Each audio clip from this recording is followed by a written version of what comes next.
இருள் விலகுது இருள் விலகுது இயேசுவின் நாமத்தினால். ஒளி பிறந்தது இயேசுவின் நாமத்தினால். சந்தோஷமாய் பாடுவோம், இயேசுவை நாம் போற்றுவோம்.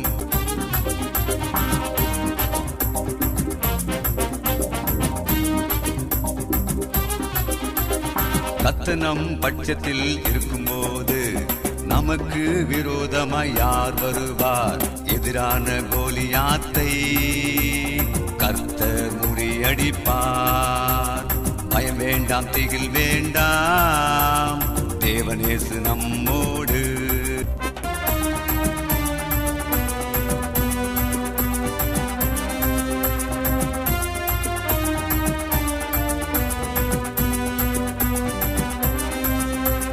பாவம் என்ற இருள் என்று விலகிவிட்டது.